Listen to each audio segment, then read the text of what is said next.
So hi guys, welcome back to my YouTube channel. For today's video, for today's vlog, i-share ko po sa inyo paano po mag-order ng card ng legit po sa ating mga GCash account. So para makapag-withdraw po tayo kahit saan pong mga bank net na ATM po guys.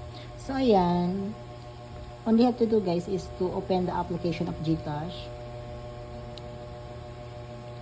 So ayan, so need natin yung fingerprint kasi ito yung ano ko para makapasok sa GCash. Then ayan guys, so remember later. So kiklik nyo lang guys dito sa baba, itong profile nyo. Click the profile logo. Then mapupunta kayo dito. Punta kayo dito sa my link account to guys. Link my account. Then yan guys, makikita nyo guys sa taas guys, sa pinakataas yung GCash card. Click nyo yan ng bongga. Ayan.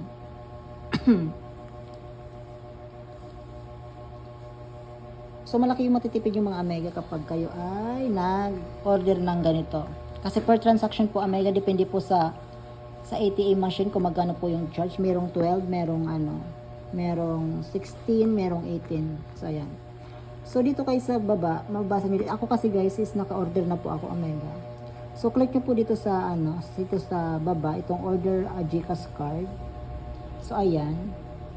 Basta hanapin nyo lang guys dyan kung wala pa ganito sa inyo. Hanapin nyo lang yung order card or send me a card, ganon. Ito, order a card. So, mapupunta kayo may yung ganito.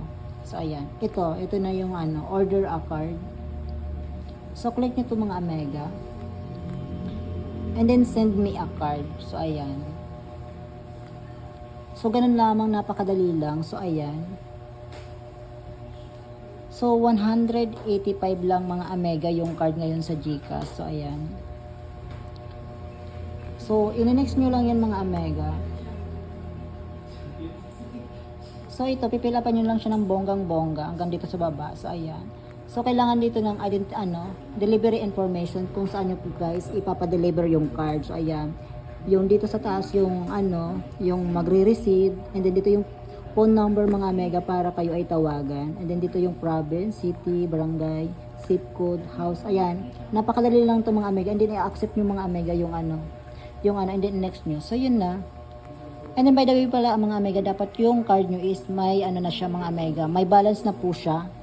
Kasi babawasan nyo na po yun. Yung shipping fee at yung 180 plus na itong 185 na bayad sa card mga Amiga. So ayan. So babawasin na yan. Automatic na po sa inyong mga GCash balance. So yun lang for today's video, for today's vlog. Hope may nakatulong at don't forget to like and subscribe to my YouTube channel. Bye bye.